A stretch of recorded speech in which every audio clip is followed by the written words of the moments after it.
Assalamualaikum warahmatullahi wabarakatuh.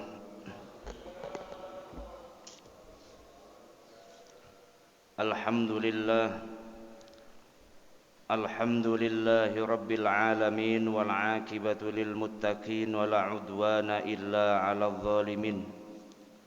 Ashhadu an la ilaha illallah wahdahu la syarikalah wa ashhadu anna sayyidana wa nabiyyana Muhammadan abduhu wa rasuluh. Allahumma salli wa sallim wa barik ala sayyidina wa habibina wa syafi'ina wa maulana Muhammadin wa ala alihi wa sahbihi ajma'in. Rabbi shrah li sadri wa yassir li amri wahlul 'uqdatam min lisani yafqahu qawli. Rabbi zidna ilman nafi'a warzuqna fahman jayyida fil laili wan nahar. Bismillahilladzi la yadurru ma'asmihi syai'un fil ardi wala fis samai wa huwas samiul alim. A'udzu bikalimatillahi tammati min syarri ma khalaq. Allahumma anfa'na bima 'allamtana wa 'allimna ma yanfa'una warzuqna ilma wa zidna ilma. Allahumma faqihna fid din wa 'allimna ta'wil, amma ba'du. Faqad qala Allah ta'ala fi kitabihil karim. A'udzu billahi minasy syaithanir rajim. Bismillahirrahmanirrahim. Fa'lam annahu la ilaha illallah. Wa qala Rasulullah sallallahu alaihi wa alihi wa sahbihi wasallam, man salaka tariqan yaltamisu fihi ilma sahalallahu lahu tariqan ilal jannah.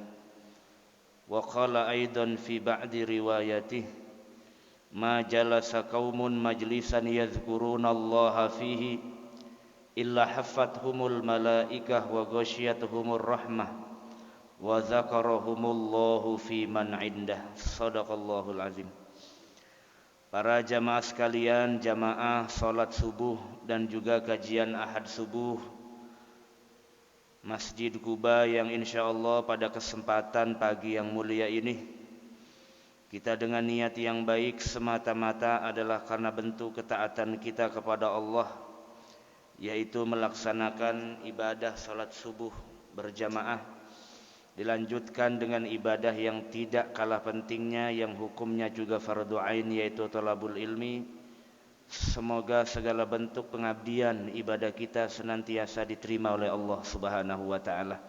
Allah berikan kita ilmu yang bermanfaat, ilmu yang bisa membimbing kita untuk senantiasa menuju Allah Subhanahu wa taala. Amin ya rabbal alamin. Puji serta rasa syukur kita panjatkan kehadirat Allah atas segala karunia limpahan nikmatnya sehingga kita bisa berkumpul bersama-sama dalam rangka menuntut ilmu.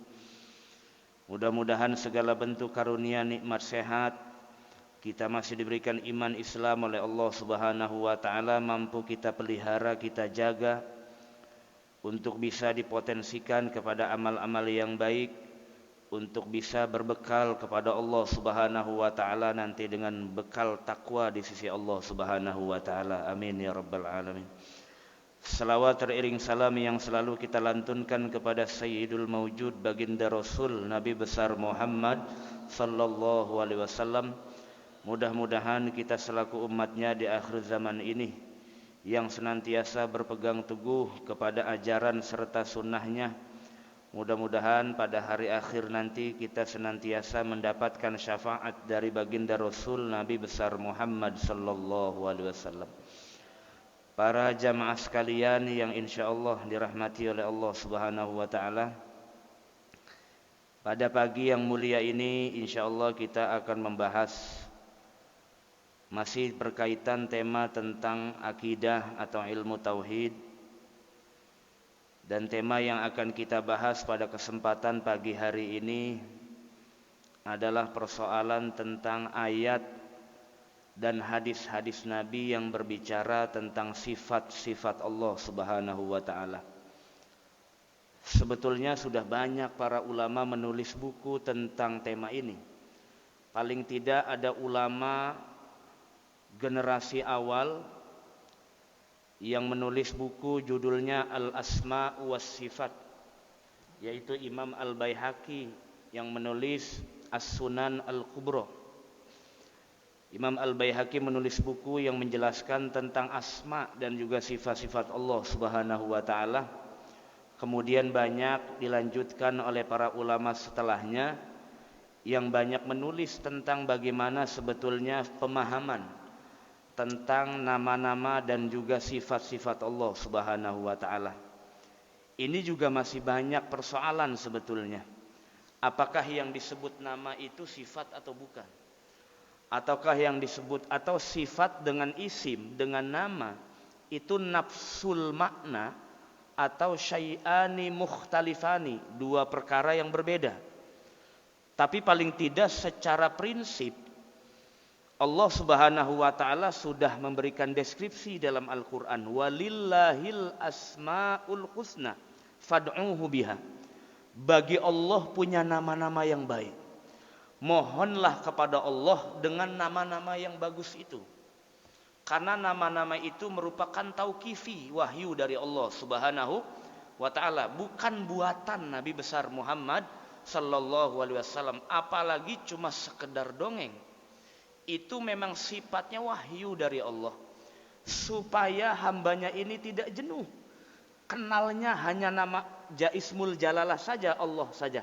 Tapi diberikan nama-nama yang lain supaya kita ketika berdoa bisa meresap. Ya Razzaq, wahai pemberi rezeki.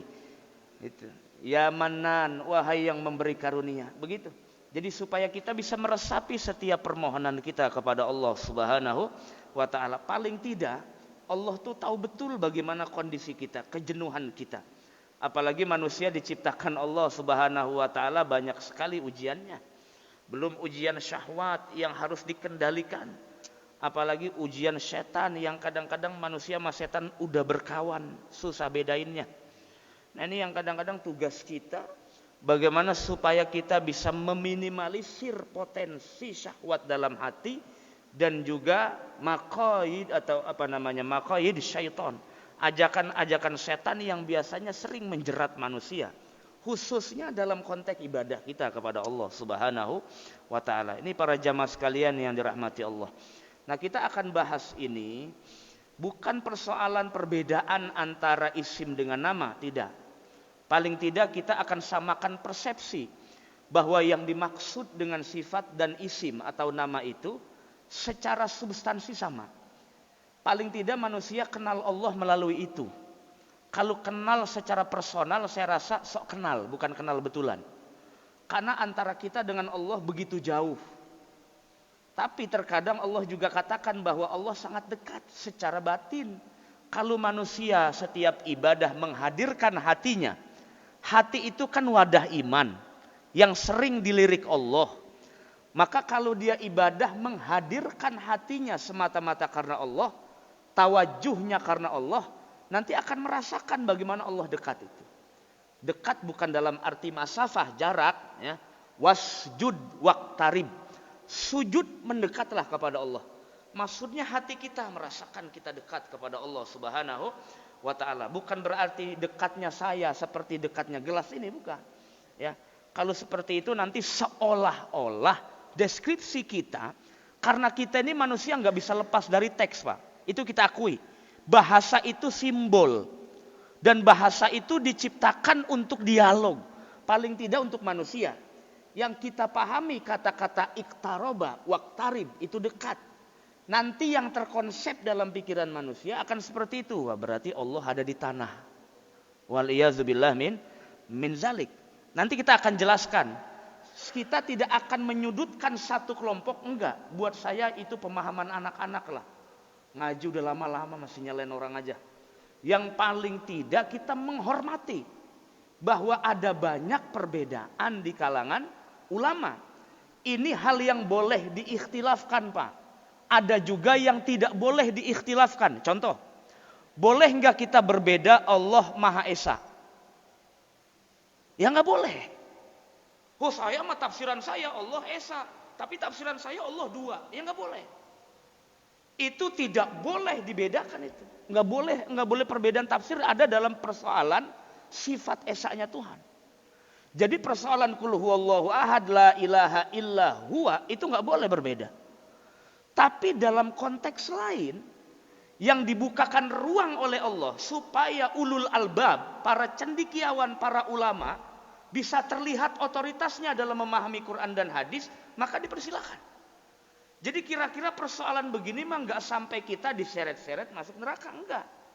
Di sini Allah untuk memperlihatkan mana orang-orang jahil yang la yafhamul Quran wa ma'anihi, dia nggak paham Quran dan maknanya, dengan orang-orang yang punya otoritas memahami Al-Quran yang tidak paham. Fas'alu ahla zikri in kuntum la ta'lamun.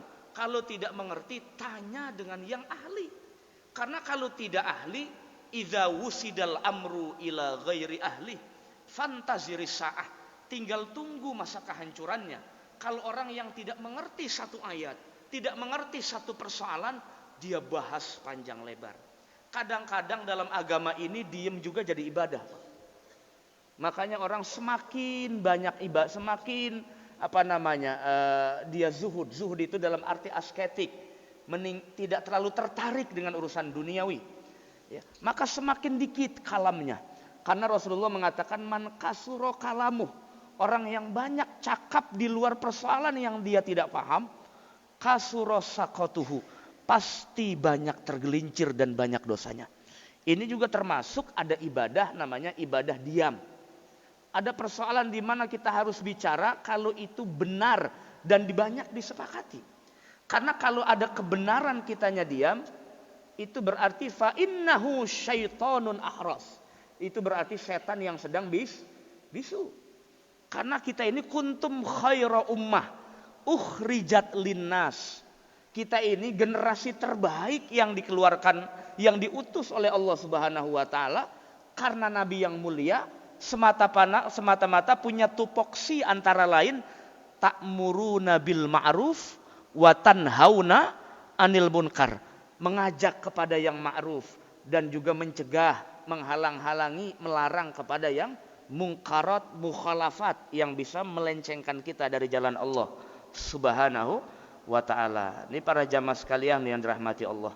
Kita akan bahas itu, tapi saya ambil satu hadis dan satu ayat saja yang sebagai sampel saja, contoh.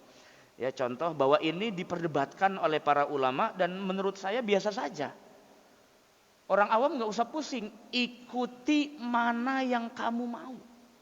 Karena kalau ngikutin ulama, ikutin yang ahli, nggak akan keder. Kecuali supir angkot nafsirin Quran, diikutin, insya Allah keder. Ngaji kagak, belajar kagak, ngikutin tafsiran orang awam yang tiap hari ngopi doang di warkop, ngaji enggak, ke masjid Kuba kagak, ngomongin Quran lagi. Masya Allah, kiamat kayaknya deban biji matanya itu. Jangan, biarkan yang ahli, biarkan yang memang punya kapasitas.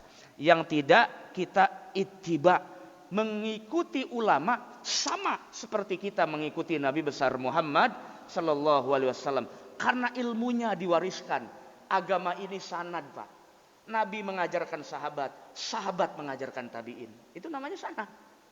Tabi'in mengajarkan ulama, ulama mengajarkan generasi setelahnya. Berarti kalau kita sekarang ngaji sama guru, sama saja mengikuti titah perintahnya Nabi besar Muhammad sallallahu alaihi wa alihi washabbihi wasallam. Para jamaah sekalian yang dirahmati oleh Allah Subhanahu wa taala. Ada ayat Quran yang bunyinya seperti ini. Bahwa Allah Subhanahu wa taala berfirman di dalam Al-Qur'an, bunyinya antara lain adalah wa huwal qahiru fawqa ibadihi. Wa huwal qahiru fawqa ibadihi. Ya, ini surat Al-An'am. Surat Al-An'am. Ini saya nggak ceramah loh Pak. Saya baca bawa referensi. Kalau ceramah mah maulidan, yang begitu-begitu. Ya, saya bawa referensinya supaya apa yang saya bicarakan juga ada berdasarkan ilmiah. Kata para ulama, terutama sahibu hazal kitab yang menulis kitab ini, Ada ayat Quran yang diperselisihkan oleh ulama. Salah satunya surat Al-An'am ayat 62 yang bunyinya wahwal qahiru fauqa ibadih. Allah, wahwa di sini kembalinya kepada Allah, marji'nya. Ya, Al-Qahir yang maha memaksa. Kata Syekh Abdul Qadir Al-Jilani ketika menafsirkan bahwa Rasulullah SAW menjelaskan bahwa hatinya orang mukmin itu berada di antara dua jemari Allah. Apa kata Syekh Abdul Qadir Al-Jilani? Disebutkan dalam salah satu makalahnya, yang dimaksud dua jari ini adalah satu, sifatul qahri, dua, sifatul lutf. Satu sisi Allah maha memaksa hambanya, satu sisi Allah maha lemah lembut dengan hambanya. Jadi itu kinayah. Itu kiasan saja. Sama seperti kita sehari-hari menggunakan bahasa. Ada yang secara soreh jelas, tegas. Ada kadang-kadang kita untuk menjaga hati orang, kita berucap memilih diksi dan bahasa yang lebih menghormati orang lain gitu. Sama. Jadi itu untuk membedakan mana orang yang betul-betul paham uslub gaya bahasa Arab, mana orang yang betul-betul tidak mengerti gaya bahasa Arab. Tapi ini nanti ada pendapat lain yang mengatakan bahwa tidak seperti itu. Ya, kita lihat dulu bagaimana perdebatannya. Yang dipersoalkan bukan Allah yang maha memaksa. Semua sepakat itu. Allah itu punya otoritas memaksa hambanya. Betul Pak? Kadang kita nggak pengen begini tapi dipaksa nggak datang. Hujan gede betul. Sampai banjir lagi. Kesana sini susah. Kemarin Pak, saya mau pulang ke Cipondo dari Petukangan, ya karena memang ada pengajian malam Jumat. Ya udah kita umumin nanti ngaji malam. Ternyata dari sore sampai malam hujan terus Pak Haji. Akhirnya apa? Itu di Puri Beta banjir, di Petukangan banjir, di Kereok banjir. Udah yang ada itikaf aja kita di rumah. Kagak kemana-mana. Ya kan konsep kita mah begitu. Jadi Allah kadang-kadang kita nih nggak ngerasa bahwa Allah tuh dalam beberapa kondisi kita itu dipaksa untuk tidak bisa melakukan sesuatu. Dan itu nggak bisa kita pungkiri. Karena Allah punya sifat yang disebut dengan sifat qahar, maha memaksa. Ini nggak ada yang berbeda. Semua sepakat. Tapi ada diksi yang berbeda dalam ayat ini. Apa? Fauqa ibadih. Ini yang nanti diperdebatkan oleh ulama. Bukan kata ibadnya, tapi kata fauq. Itu yang diperdebatkan oleh para ulama. Apakah yang dimaksud ayat ini? Allah itu punya mahal, punya tempat di atas, atau sebaliknya? Nah ini yang diperdebatkan sampai sekarang di majelis-majelis itu masih diperbincangkan. Yang mirisnya lagi Pak, saling menyesatkan. Padahal masih sama-sama beriman kepada Allah Subhanahu wa ta'ala. Di dalam disertasi saya kritik ustadz-ustadz begitu. Saya kritik. Anda semakin alim, harusnya semakin bijak memahami persoalan, bukan jadi provokator. Masih sesama muslim disesat-sesatkan. Coba orang petani yang tiap hari yang susah. Kita udah capek-capek bikin dia rajin sholat, malah disesat-sesatkan. Yang penting mereka nyaman dulu dengan agama ini, senang dengan Rasulullah, senang dengan agama ini. Ini persoalan yang masih biasa saja berbeda. Tapi kalau berbedanya sudah Tuhannya 1, 2, 3, itu nggak boleh berbeda. Itu semua harus muttafaq, semua harus sepakat. Nah ini ujian kita Pak, kaum mukminin. Cobalah kita mulai sejak sekarang tinggalkan hal yang seperti itu. Perdebatan yang cuma bisa merusak akidah dan iman kita. Karena kita menghilangkan kesolehan sosial. Kita ingat ada hadis Nabi. Al-muslim man salimal muslimun min lisanih wayadih. Itu kan kadang-kadang yang dilupakan. Kalamnya mah bener, cuma nyakitin saudaranya. Sholat ente, bagus sholat mulu, neraka lu. Bener nggak kalamnya Pak? Tapi nyakitin orang enggak? Awas hati-hati. Jangan-jangan casingnya taat, hatinya busuk. Tidak kepada Allah, tapi sok suci. Wal iyazubillah min zalik. Hati-hati terjebak dengan tipu daya setan. Setan tuh sering begitu. Nanti bukannya ibadah tapi tasanu, pura-pura ibadah. Nabi mengajarkan dua-duanya harus sinkron. Kesolehan personal kita, tapi kesolehan hati kita juga kudu dijaga kepada Allah Subhanahu wa ta'ala. Supaya ibadah kita sinkron. Alladzina amanu melahirkan wa amilus solihat. Iman yang sahih, iman yang betul, melahirkan amal yang soleh. Kalau hatinya suka dengki sama orang, tapi ibadahnya rajin, saya pastikan ibadahnya tidak tulus, pura-pura ibadah. Kenapa? Hatinya sebetulnya dengki. Karena yang memotori fisik kita ini hati. Hati itu yang diilustrasikan oleh Rasulullah, itulah sebetulnya poros utama penggerak jasad kita. Kalau ada yang sakit tapi soleh secara fisiknya soleh, itu ternyata dia nggak waras itu. Karena nggak sinkron dengan apa yang dia simpan dalam hatinya dengan apa yang dia tunjukkan secara realitas. Makanya kita istighfar nggak makin nunggu kita berbuat dosa secara zahir. Saya emang nggak pernah nyolong sih, ngapain istighfar? Astagfirullah. Justru yang begitu kudu diistighfarin. Kudu diistighfarin yang begitu. Kita Pak, ini kebanyakan dosa yang kagak kerasa. Itunya istighfarin juga tiap hari. Astagfirullahaladzim. Astagfirullahaladzim. Iya sih kagak nyembah berhala, iya. Iya sih kita nggak melenceng. Tapi kadang-kadang kalam kita, mata kita, telinga kita, hati kita iri dengan jatah orang lain. Iri dengan kadar orang lain. Itu pun maksiat. Kurang syukur dengan pemberian Allah, itu pun maksiat batin. Seolah-olah kita meragukan takdir Allah Subhanahu wa ta'ala. Kita kembali ke laptop, bukan laptop. Kayak tukul aja. Nah, yang diperdebatkan oleh ulama adalah kata fauk. Ya, kata fauknya, fauk itu artinya di atas mahal. Tapi siapapun itu ulamanya pasti sepakat. Allah punya sifat faukiyah namanya. Tuh ya. Ya Pak ya, udahlah gak usah pakai berantem soal pemahaman yang beginian. Udah capek kita. Kita pengen masuk surga bareng. Pengen gak Pak? Jangan pengen naik Gojek doang dewekan masuk surga. Sepi Pak, ntar kalau dibegal masuk surga. Nah, jangan, bareng-bareng semua.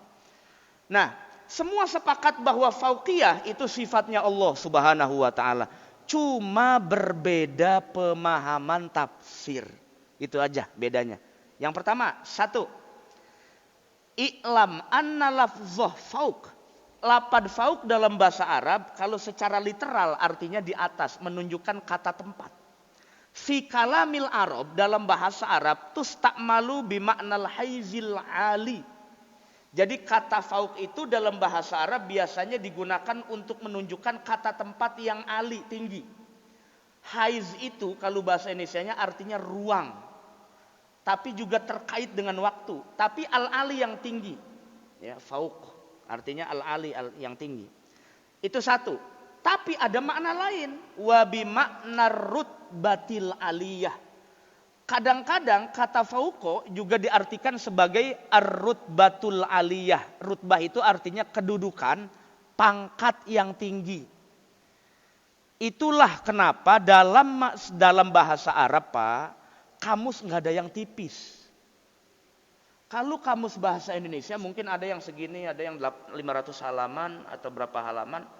Kalau yang paling umum dipakai di pesantren, kamus bahasa Arab Indonesia itu kamusnya Kiai Haji Warson Munawir dari Jawa ya kalau nggak salah. Itu kamus Arab Indonesia yang hampir 1000 halaman, dijadiin satu jilid. Tapi kalau kita mau serius cari bahasa Arab dalam kamus. Dalam bahasa Arab, kamus itu sampai ada yang 30 jilid. 30 jilid, Pak. Saya dulu belajar mata kuliah, judulnya Al-Ma'ajimul Arabiyah. Kalau yang sering kuliah di Timur Tengah, pasti tahu mata kuliah ini. Saya nggak pernah ke Timur Tengah, nggak pernah ke luar negeri. Saya kuliahnya di luar pagar, nggak di luar negeri. Tapi saya belajar itu, karena jurusan saya, itu saya sering punya, ada dosen tamu dari Saudi, dosen tamu dari Irak, dosen tamu dari Mesir, sering ketemu beliau mereka. Ada mata kuliah judulnya Al-Ma'ajimul Arabiyah. Kamus-kamus Arab. Sampai ada mata kuliahnya, MK-nya itu. Khusus kita belajar bagaimana membedah kamus dalam bahasa Arab itu.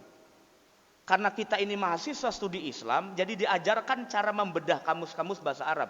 Saya baru tahu, kamus bahasa Arab itu ternyata ada yang sampai 30 jilid, Pak Haji. 1 jilid aja muntah kita baca. Apalagi sampai 30 jilid. Ternyata para dosen kita menjelaskan begini, itulah luar biasanya bahasa Arab. Makanya Allah bilang dalam Al-Quran, Inna anzalnahu Qur'anan Arabian, la'allakum ta'hilun, supaya Anda berfikir. Nah ini dipertegas oleh Umar bin Khattab. Ta'allamul Arabiyah li'annaha tusabbitul aql. Belajarlah kalian bahasa Arab. Orang yang pandai bahasa Arab otaknya cerdas. Karena begitu banyak faham makna-makna yang beragam dalam satu lafaz. Kan kalau Indonesia mah kadang nih satu kalimat maknanya paling cuma 2-3. Tapi dalam bahasa Arab satu lafaz bisa sampai 25 makna. Satu lafaz doang. Itu dalam bahasa Arab. Disitulah kita baru faham bagaimana sulitnya memahami Al-Quran. Sulit sekali memahami Al-Quran. Maka itu diserahkan oleh para ulama yang paham-faham itu. Nah, wabi makna rutbatil aliyah. Yang kedua artinya adalah kedudukan dan tingkatan yang tinggi. Yang pertama tadi artinya adalah tempat. Yang kedua artinya kedudukan pangkat yang tinggi. Salah satu daripada arti kudrohnya pemahaman fauq itu dalam Al-Quran ayat tadi, wa huwal qahiru fauqa ibadih, ditafsirkan oleh Allah dalam ayat lain. Begini bunyinya. Ya, yadullah fauqa aidihim. Nah, ini nanti berbeda lagi nih pemahamannya. Yadullah fauqa aidihim. Kalau secara makna teksnya artinya begini. Tangannya Allah, itu begitu. Di atas tangannya mereka. Ada yang bilang him kembali kepada kufar, orang-orang kafir. Nah, tapi ada ulama juga mengartikan kuwatullah fauqa kuwatihim. Kekuatan Allah melampaui kekuatan manusia. Kekuasaan Allah melampaui kekuatan manusia. Pertanyaannya, mana yang salah, mana yang benar? Jawaban saya dengan tegas, yang salah yang kagak ngaji. Sepakat, Pak? Benar, dua-duanya benar. Orang secara maknanya begitu benar. Yang salah, yang kagak ngaji ngomongnya sebakul. Padahal nggak paham dia. Itu yang salah. Yang ada kita berbeda paham, itu biasa. Itu biasa. Karena memang ayat ini dibukakan ruang oleh Allah Subhanahu wa taala supaya para ulama menggali lebih dalam. Dua-duanya betul. Yang mengartikan secara tekstual betul, yang mengartikan secara maknawinya juga betul. Yang bahaya itu yang begini, Pak. Allah betul-betul punya tangan persis begini. Nah, itu baru bahaya. Sepaham saya, tafsiran kaum salafi. Saya kan S2, S3 saya bahas salafi, Pak. Saya udah baca buku-bukunya. Sepaham saya, tafsiran kaum salafi enggak begitu. Enggak mengatakan ini begini nih. Enggak. Itu mujassimah. Beda paham itu. Kalau pemahaman Ibnu Taimiyah itu begini. Allah itu betul punya tangan. Tapi dibersihkan dari keserupaan manusia. Itu yang betul. Kalau begini kita masih bisa sepakat. Yang enggak sepakat itu kaum mujassimah yang mengatakan Allah punya wajah, gantengnya kayak wajah gua. Nah, itu nggak boleh. Karena kalau begitu punya kuping, punya segala macam kan begitu ya. Begitu bisa ngaca, nah itu nggak boleh. Itu belum tanzih namanya. Belum tanzih. Ya. Nah, jadi tafsiran yang begitu tuh yang berbahaya. Itu kaum mujassimah. Dulu pernah ada awal-awal abad Hijriyah itu. Mereka disebut orang-orang yang suka menjisimkan Allah Subhanahu wa taala.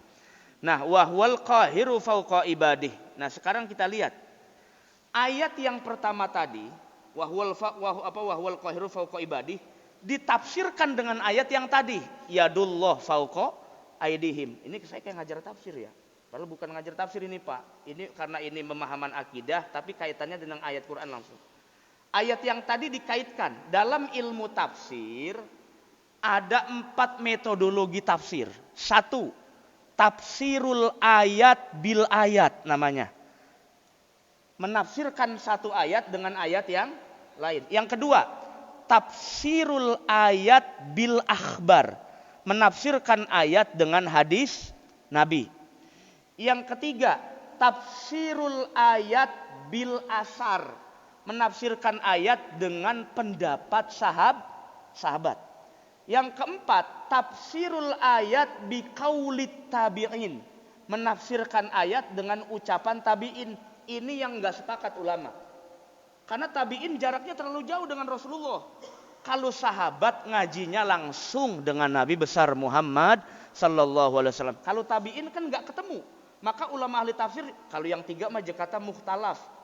Mau dipakai boleh, tapi banyak kan enggak dipakainya. Karena tabi'in menjelaskan Quran itu terlalu jauh jaraknya dengan Rasulullah. Kalau sahabat kan langsung dengar. Ya, langsung dengar, kira-kira begitu. Nah, salah satu yang diterapkan di sini adalah menafsirkan ayat yang pertama dengan ayat yang tadi. Sebetulnya yang dimaksud fauq itu apa? Ditafsirkan dengan ayat yadullah fauqa aidihim. Kata fauq dengan kata kohar, kata yadun dengan kata fauq. Begitu kata ulama.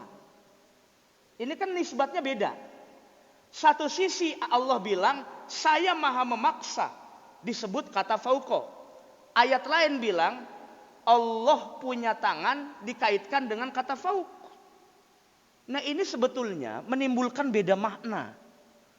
Maka ulama menyimpulkan kata-kata yadun di situ, kalau kita kaitkan dengan ayat yang kohar tadi itu, kohir, maka punya makna, artinya adalah al-qudratul aliyah, kuasa Allah yang tinggi. Dan ini tidak bertentangan dengan ayat Quran yang disepakati, wa huwa bikulli syai'in qadir. Enggak dicela, tidak sepakati, semua sepakat bahwa Allah dalam segala sesuatu itu maha kuasa. Cuma kadang begini, ada Allah yang berfirmannya secara tegas, ada yang Allah berfirmannya khusus mukhatabnya kepada orang-orang yang faham. Sama begini Pak, sehari-hari itu kan saya enggak mengkiaskan Allah dengan makhluk, enggak. Ini sering sekali dijadikan bumerang, bahwa ketika saya menjelaskan begini, Anda ini mengiaskan Allah dengan makhluk. Lah, siapa yang mengiaskan Allah dengan makhluk? Tidak. Kita ini kan makhluk fisik Pak. Untuk bisa memahami Allah, kita harus paham diri sendiri. Ukuran manusia secara umum empirik dulu, nggak bisa langsung loncat. Nanti Bapak keseleo kakinya. Kita naik anak tangga, nggak boleh langsung anak kelima Pak. Ikutin caranya, 1, 2, 3, 4. Sekarang pertanyaannya, bisakah langsung kenal Allah tanpa Nabi Muhammad? Nabi Muhammad sejenis nggak dengan kita? Sejenis. Cuman kedudukannya di hadapan Allah yang berbeda. Maka Allah untuk mengenalkan siapa zatnya, siapa eksistensinya, melalui kapasitas humanis atau secara kultur sosial dulu. Kalau sudah mapan, baru nanti manusia bisa merenung. Ternyata di balik nuansa alam semesta kosmos ini ada yang maha tinggi. Disitulah nanti imannya semakin meningkat, semakin kuat. Inilah yang dicontohkan Nabi Ibrahim dalam ayat Quran ketika melihat bulan dikata Tuhan. Ketika melihat bintang dikata Tuhan. Betul Pak? Ada ayatnya. Falamma ra'a syamsa bazighatan qala hadza rabbi. Ditafsirkan oleh ulama, apakah Ibrahim iman dulu atau bagaimana ayat ini? Wah, enggak. Udah iman. Cuma iman itu perlu ada aspek teoritisnya.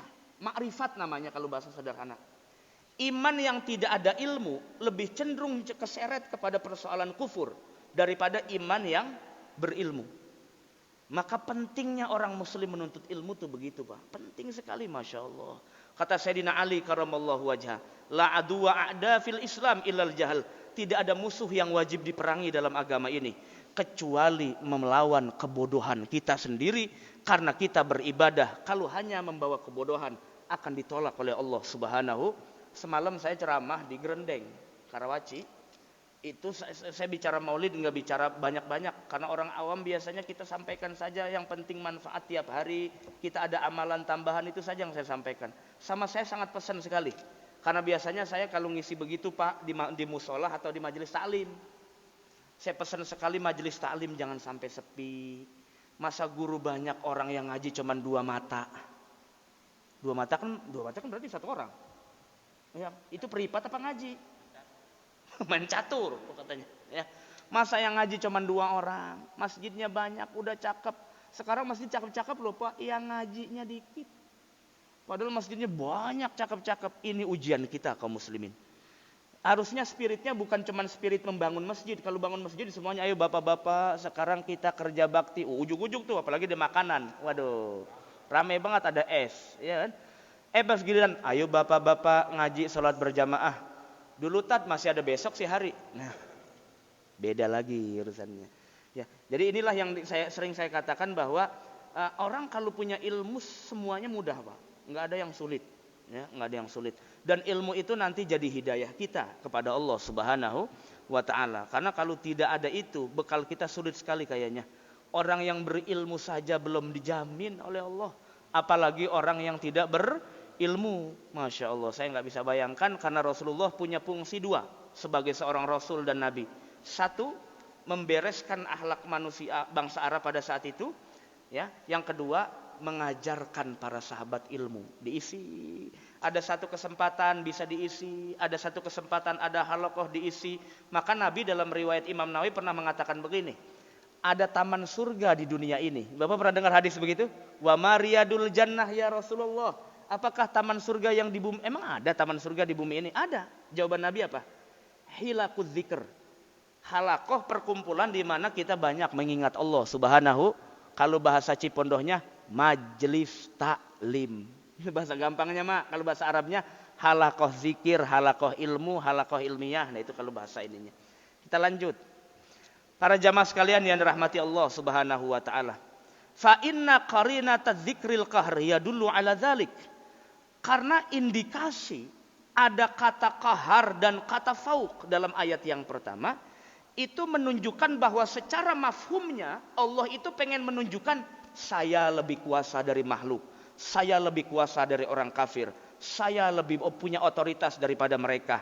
Itulah sehingga Allah memberikan persoalan-persoalan yang kadang-kadang ayat-ayat yang kadang-kadang tidak tegas. Tapi juga ada juga yang tegas. Yang tegas itu bisa difahami secara umum. Yang tidak tegas tugasnya para ulama untuk menjelaskan kepada halayak banyak. Wa fauqa kulli dzi ilmin alim. Ada ayat juga begini bunyinya. Wa fauqa kulli dzi ilmin alim. Allah itu di atas semua orang yang merasa punya ilmu. Nah itu di atas itu maksudnya nunggangin apa bagaimana? Bukan. Ilmunya Allah melampaui ilmu makhluk. Melampaui ilmu makhluk. Pak Ustadz, kalau saya mengikutin yang menafsirkan begini, boleh apa enggak? Bahwa Allah ilmunya, bahwa Allah itu betul-betul di atas. Karena ayatnya begini, boleh tapi tetap ditanzih. Bahwa di atas tidak seperti di atas yang kita lihat kayak makhluk. Ditanzih. Kalau kita ngikutin caranya salaf dulu, sama salafnya Ibnu Taimiyah, ya kudu begitu. Kalau enggak begitu, Anda bohong ngikutin Ibnu Taimiyah atau ngikutin salaf. Kudu begitu. Yang pertama kita isbat namanya, memahami ayat apa adanya. Yang kedua kita bersihkan pemahaman kita dari pemahaman yang liar, memahami Allah Subhanahu wa taala sebagai makhluk. Nah itu yang kita sebetulnya pahamlah secara umum bahwa ada perbedaan yang umum antara kita dengan Allah Subhanahu wa taala. Lam yakul ahadun annal murada fauqiyatul makan, bal fauqiyatul qahri wal qudrah war rutbah. Satu orang pun dalam satu kelompok mengatakan tidak ada yang berpendapat dari ayat yang tadi yang terakhir saya sebutkan wa fauqa kulli dzi ilmin alim. Itu surat apa tuh? Surat Yusuf ya. Surat Yusuf. Bahwa Allah ilmunya melampaui ilmu makhluk, ulama nggak ada yang beda pendapat. Maksud ayat ini adalah Allah ingin menunjukkan bahwa Allah secara ilmu berkuasa, secara kekuasaan berkuasa, dan secara kudrohnya juga berkuasa. Melampaui kemampuan makhluknya. Ini kalau kita cari otak-atik pada dalam Quran, ketemu. Wa khuliqal insanu dha'ifa. Allah ciptakan manusia. Penglihatannya, pendengarannya, kemampuannya, ilmunya, tangannya, kakinya, semua aspek manusia diciptakan Allah dengan stempel dhaif. Kalau begini kita harus sepakat. Manusia tidak ada yang qahar. Manusia tidak ada yang alim. Manusia tidak ada yang betul-betul qudrah. Melainkan hanya Allah subhanahu wa ta'ala. Maka kita sepakat dalam konteks seperti ini. Tidak ada yang berbeda. Ya. Maka Allah adalah zat yang maha luar biasa. Eksistensinya selalu ada. Beda dengan kita yang maha lemah dari segala penjuru dan sisinya manusia. Manusia tuh Pak, selaka jika dia terus belajar, dia akan faham dirinya bodoh. Ya, makin bodoh gitu. Makanya kan dalam agama ini nggak boleh ada sifat ujub, tuh kan penyakit tuh. Ujub, takabur tuh kan penyakit ya. Makanya orang semakin faham bahwa dirinya tuh lemah dan bodoh. Itu sebetulnya esensi dari belajar tuh begitu. Kenapa harus belajar? Supaya makhluk paham dirinya satu, wa ma utitum minal ilmi illa qalil. Allah memberikan ilmu kepada manusia hanya sedikit. Semakin banyak fahamnya, semakin mengerti bahwa manusia adalah orang yang jahil, yang bodoh. Tidak sedikit pun pantas untuk dia sombong di hadapan Allah subhanahu wa ta'ala. Ini Masya Allah. Maka sebetulnya kita semakin rajin ngaji, semakin tahu bahwa diri kita ini adalah orang yang gak bisa apa-apa. Yang maha apa-apa hanya Allah subhanahu wa ta'ala. Jadi ini hanya perbedaan pemahaman saja. Intinya sama. Ingin menunjukkan pemahaman bahwa Allah adalah zat yang maha kuasa, zat yang maha eksis, zat yang maha alim, dan zat yang maha segalanya.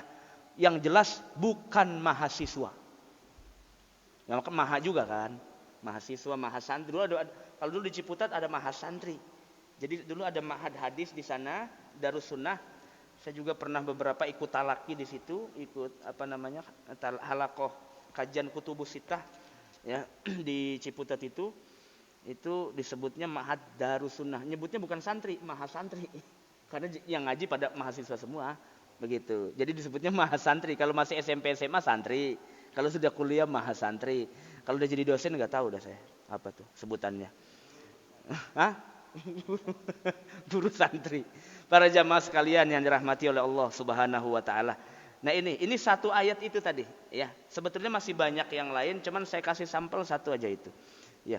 Wa idza batala bima qaddamnahu ma sanadhkuru min ibtalil jihad fi haqqi Rabb ta'ala. Dalam ayat yang tadi di atas disebutkan, itu yang dimaksud adalah bukan membatalkan bahwa ini Ustadz bagaimana sih jika kata ini mas saya yang nanya sama diri saya sendiri. Ini Ustadz bagaimana sih jika kata orang fauqo artinya di atas, ja artiin kudroh. Nah sekarang saya tanya lagi ulang. Ente bagaimana sih? Udah tahu ayat yang lain, Allah itu mengatakan bahwa Al-Quran ini diturunkan dengan bahasa Arab yang gaya bahasanya sangat sulit. Dan tingkat kesulitannya itu juga dirasakan oleh para ulama. Dan ini nilainya ijaz mu'jizat. Anda dengan remeh temeh mengartikan Al-Quran seperti itu. Padahal Anda kenal Allah. Kalau kenal Allah nggak akan mampu, nggak akan bisa mengartikannya seperti itu. Itu kan akan berantem terus Pak. Yang ada begini. Dua-duanya betul selama menggunakan kaidah. Ya kan? Kita kan ada ilmunya kan Pak ya. Mahamin Quran ada kaidah ilmunya namanya kaidah tafsir. Saya itu dulu waktu kuliah S2 itu senang buku judulnya Muqaddimah fi Usuli Tafsir karangan Imam Ibnu Taimiyah. Saya punya bukunya itu. Muqaddimah fi Usuli, bahkan tafsirnya Ibnu Taimiyah dua-duanya saya punya. Satu judulnya Daqaiqut Tafsir, yang satu lagi judulnya At-Tafsirul Kabir. Yang tafsir kabir ada 7 jilid, Daqaiqut Tafsir 10 jilid. Itu saya dua-duanya koleksi, bukan jualan kita, bukan. Emang saya dari mondok senang begitu ya. Dan jadi kalau ada persoalan yang sulit, kalau guru nih udah bilang ngaji lama-lama nanya mulu, buka aja udah referensinya. Nanti kesulitan tinggal tanya guru begitu. Ya kita buka referensinya. Kesulitan buntu kita tanya guru. Bagaimana pemahamannya? Kita tanya dosen kita tanya kiai bagaimana pemahamannya. Nah begitu. Jadi buku itu saya senang sekali. Kenapa? Karena menurut saya setelah Imam Badruddin Az-Zarkashi yang menulis buku Al-Burhan fi Ulumil Quran, baru Ibnu Taimiyah nulis buku itu. Sebelum-sebelumnya nggak ada Pak. Ibnu Taimiyah itu luar biasa memang. Secara bisa dibilang profesor segala ilmu itu. Saya kagum dari segi intelektualnya, sangat kagum. Beliau menulis buku tipis, makalah kayak orang presentasi, judulnya Muqaddimah fi Usulit Tafsir. Saya banyak tahu tentang kaidah tafsir itu dari situ, dikembangkan oleh Imam As-Suyuti, dikembangkan oleh Imam siapa namanya itu? Dalam kitab apa namanya itu? Al-Furqan. Ya. Kan ada Al-Furqan fi Ulumil Quran juga. Ya, terus oleh para ulama setelahnya ternyata banyak merujuk kaidah tafsir dari caranya Ibnu Taimiyah ini. Ya. Kalau pakai kaidah kita nggak salahkan. Kadang-kadang yang nggak pakai kaidah akan masuk hadis Nabi, man fassarul Qur'ana bi ra'yih falyatabawwa maq'adahu minan nar. Orang yang menafsirkan Quran dengan ra'yun, dengan nafsu, dengan syahwat tanpa ilmu, silakan tempat duduknya sudah disiapkan ke neraka tanpa beli tiket, tanpa distempel kayak masuk Ancol. Tinggal masuk aja udah. Tempatnya sudah siap. Kenapa? Karena sembrono, taktil, sembarangan memahami agama ini. Tadi kan saya katakan agama ini ilmu. Jadi kalau ilmu itu ibarat tamu agung, Pak, kita spesialkan. Nih kalau ada tamu istimewa masuk rumah bagaimana kita? Bukan pintu. Ngapain lo? Masuk aja udah. Masa begitu? Nah kalau ilmu jangan begitu. Kalau ilmu tuh kita harus siap siaga. Dulu ada kiai, ustadz yang ceramah kan pakai sorban terus tuh Pak ya. Pakai sorban terus, kayak pakaian mulia, ada begitu Pak Haji. Ditanya, Anda nih bagaimana? Anda tuh kan harusnya tawadu juga kata. Ini ustadz yang nggak punya sorban apa nggak pakai sorban saya nggak tahu dah. Apakah gak gablek beli sorban apa ngapa kali? Ya. Ditanya, kenapa Anda begitu? Jawabannya simpel. Saya ini mengajar. Ilmu itu mulia, cahaya dari Allah. Saya wajib memuliakan ilmu dengan pakaian terbaik saya. Jawabannya simpel begitu. Malu kita. Ya. Yang nggak boleh itu ngajarin ilmu make kutang, nggak boleh. Nggak boleh. Boketek, nggak boleh ya. Jadi pakailah pakaian yang terbaik. Adapun tidak pakai sorban nggak apa-apa, tidak pakai imamah juga nggak apa-apa. Yang penting pakai pakaian yang terbaik. Itu cara kita menghormati ilmu. Salah satunya adalah memahami agama ini menggunakan ilmu. Itu pun cara kita menghormati dan menghargai agama ini. Karena itu dijelaskan oleh Imam Ibnu Sirin dalam riwayat Imam Muslim. Jadi maksudnya bukan membatalkan bahwa Allah membatalkan makna fauk itu dalam Quran, bukan. Maksudnya adalah meninggikan Allah dari semata-mata ada sisi kesamaan sedikit dengan makhluk. Itu aja. Ya. Allah tuh terlalu rahmat sama kita, terlalu baik. Saking baiknya, kadang-kadang Allah mengatakan begini dalam Al-Quran itu. Ya, dan mengatakan begini. Kan ada ayat yang ketika Nabi di Gua Hiro itu Pak. Apa ayatnya? Yang Nabi di Gua Hiro terus Nabi sedih. Ya, innallaha la tahzan, innallaha ma'ana. Bapak tahu nggak kata ma'a itu dalam bahasa Arab? Biasanya kata ma'a itu nih, itu kalau lagi kumpul-kumpul begini nih, ma'a. Itu artinya bersama-sama, begitu kan ya? Allah tuh saking rahmatnya sama manusia, kadang-kadang menurunkan levelnya supaya merasa dekat dengan makhluk begitu. Lah ini kita ibadah mulu kagak deket-deket. Bedanya kita tuh nggak pernah merasakan kedekatan Allah. Kadang Allah tuh Pak sampai supaya makhluknya paham bagaimana caranya, supaya dekat bagaimana caranya, dipanggil sama Allah. Ud'uni astajib lakum. Ayo doa. Udah disuruh kagak doa. Di masjid enggak, di rumah langsung rebahan. Boro-boro doa, dewek enggak juga. Saking rahmatnya Allah Subhanahu wa ta'ala. Jadi kadang-kadang dalam beberapa diksi di Al-Quran wajar. Allah tuh kadang pakai ungkapan yang mirip dengan makhluk. Karena Allah mengatakan dalam Al-Quran beberapa keterangan bahwa Allah cintanya kepada makhluk melampaui cintanya seorang istri dengan suami, suami dengan istri, anak dengan orang tua dengan anak. Jangankan Allah Pak, Nabi aja cemburu. Nabi itu cemburu, Nabi diduakan tuh cemburu. Apalagi Allah. Allah udah berkali-kali bilang jangan sekutukan saya dalam sholat. Wala yusyrik bi ibadati rabbih. Jadi salah satu sifat Allah maha pencemburu. Rasulullah juga cemburu. Nih hadis cemburu nih, hadis cemburu yang disampaikan Rasulullah.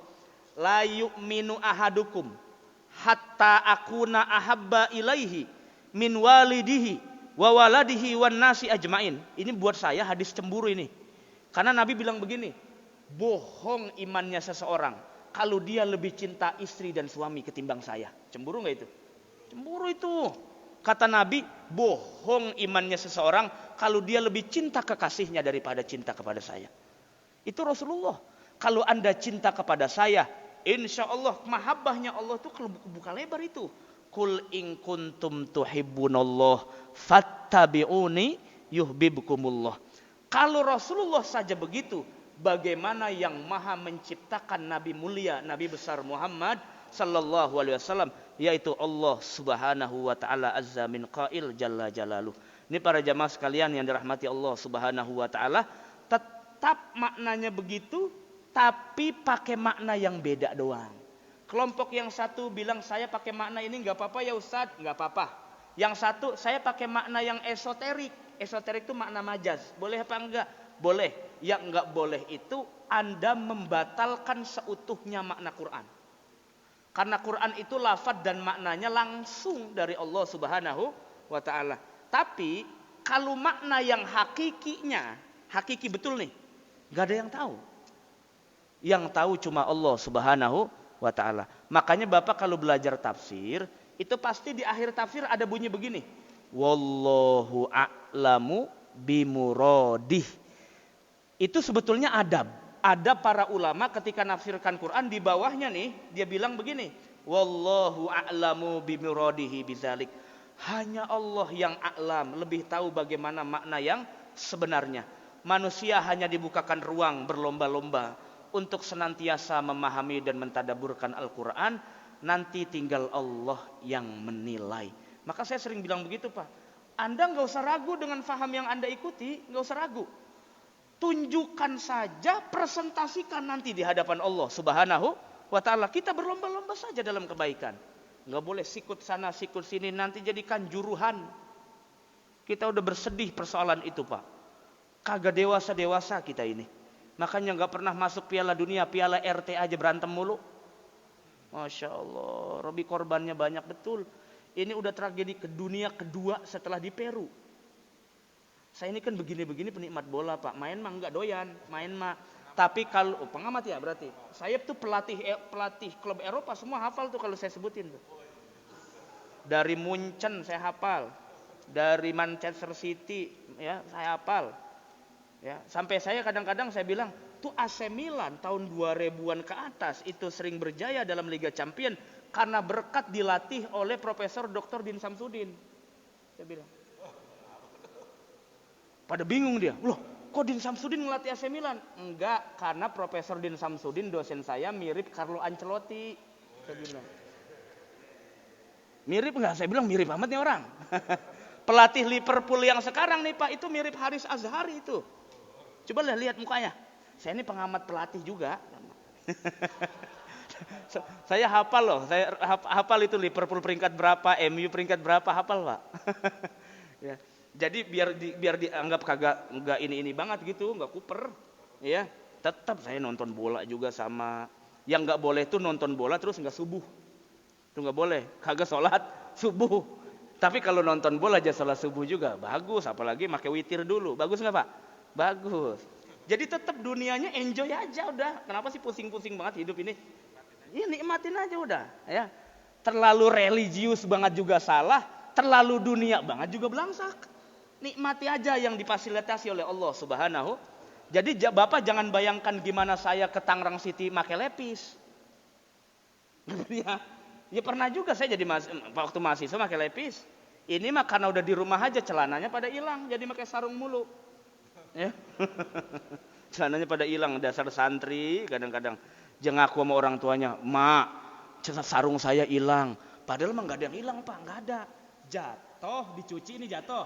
Keinjek-injek. Itu kagak ambil lagi, malu gengsi. Ya Allah, kata saya. Kalau sendal sih saya yakin hilang. Jangankan yang kagak nyantri, ya yang nyantri, yang kagak nyantri aja Jumatan ada niat terselubung. Ini Jumatan nih, peginya bawa swallow, pulangnya karfil. Peginya swallow Pak, swallow. Pulangnya beda lagi. Iya, Masya Allah. Apalagi bis lebaran Idul Fitri tuh.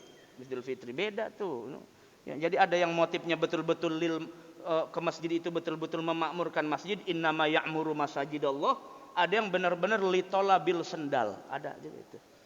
Ya sekarang saya tanya, sendal hilangnya itu di kantor apa di masjid? Kan kebanyakan masjid. Iya kan? Makanya udah nggak usah toleransi beragama sampai masuk-masuk ke masjid orang-orang yang non muslim. Nanti sendal lu hilang, jangan. Ya, udah lu pakai aja sendal lu kayak masuk ke tempat ibadah kan ya? Begitu. Kita mah udah biasa begitu, sendal kita banyak. Ya karena sering hilang jadi beli mulu begitu. Ini para jamaah sekalian yang dirahmati Allah Subhanahu wa taala. Itu yang pertama tadi ya. Jadi persoalannya adalah persoalan hanya perbedaan makna saja. Sebetulnya tujuannya sama. Sama-sama mengagungkan Allah Subhanahu. Kalau kita berpikir jernih, mau ulama yang A atau ulama yang B yang sering berbeda pendapat, tujuannya sama. Sama-sama mengagungkan Allah Subhanahu, cuma caranya beda. Satu, si A pengen ke Bandung lewat jalan sono, si B pengen ke Bandung lewat jalan yang sebelah sono. Tujuannya sama, sama-sama ke Bandung, cuma jalannya beda. Si A ke Bandungnya naik Fortuner, si B ke Bandung naik sendal. Jalan kaki dong, gempor, asam urat kambuh. Nah itu, cuma beda cara, tujuannya sama. Yang nggak boleh itu Pak, kita punya orientasi yang beda, nggak boleh. Semua sholat ibadah harus orientasinya kepada Allah, semua nggak boleh berbeda.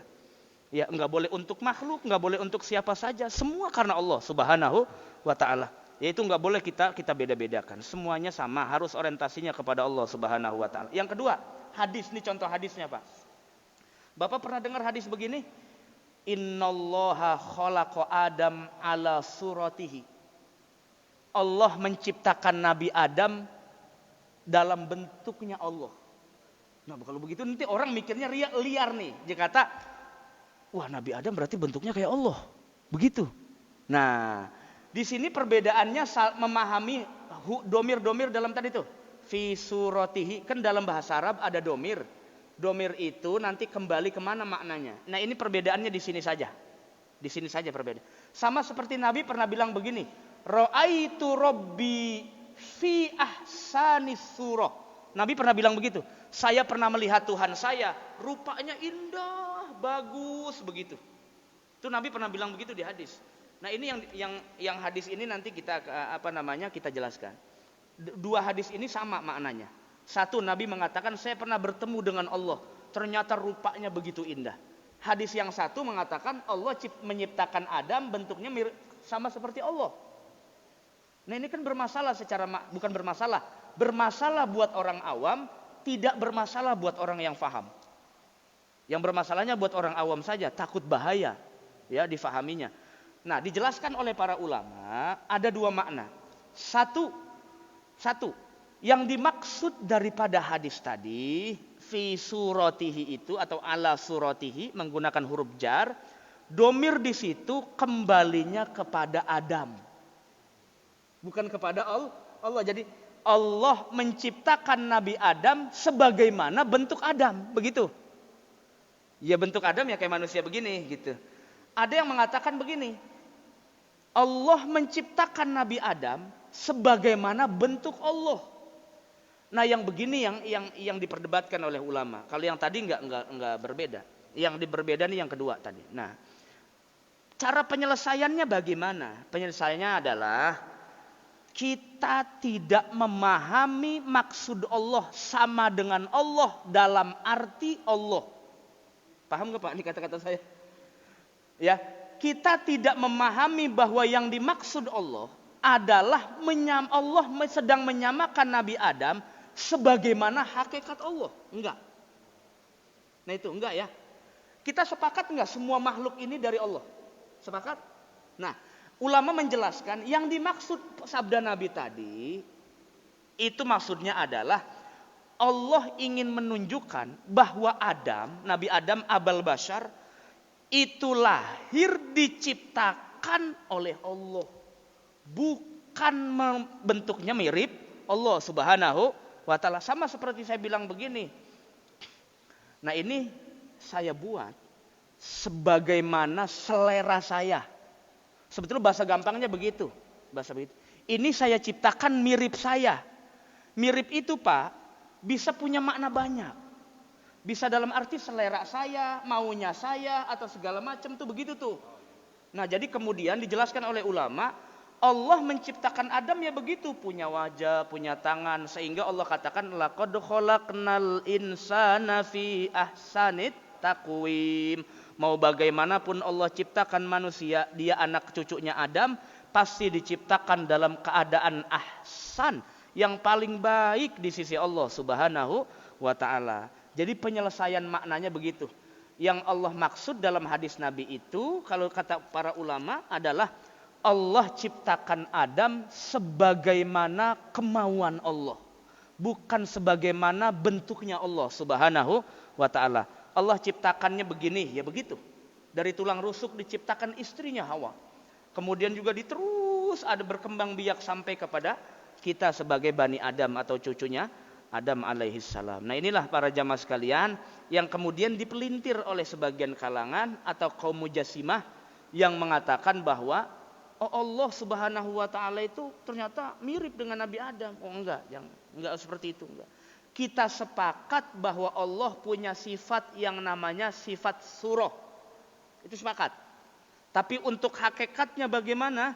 Kita kembalikan semua kepada Allah Subhanahu wa taala. Itu bukan otoritas kita. Kadang saya sering diingatkan oleh kiai, oleh para kiai. Diingatkan begini Pak, diingatkan begini. Karena saya kuliahnya bidang jurusan saya itu kan pemikiran Islam.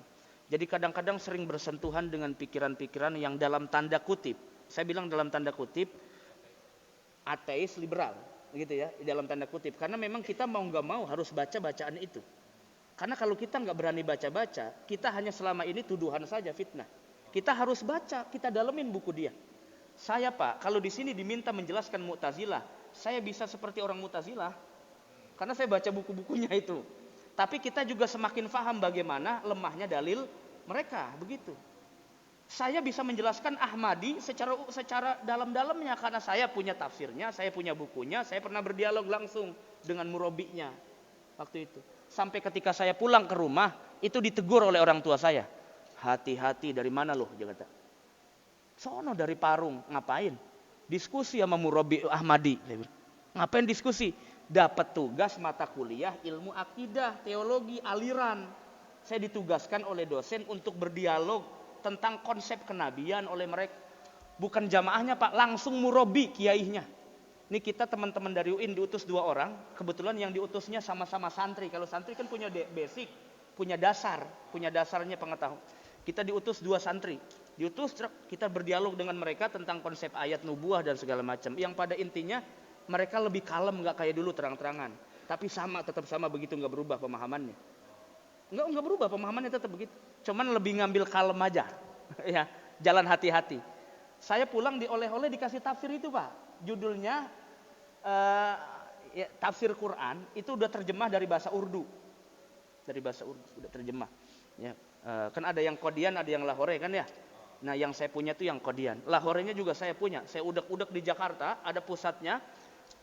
Karena saya punya teman sebagian orang mereka juga, itu kita minta supaya bahan ilmiah kita diskusi. Masya Allah, ternyata kalau kita baca itu bukunya Pak, mereka banyak mengambilnya dari orientalis. Nafsirin Quran banyak ngambil dari orientalis barat itu.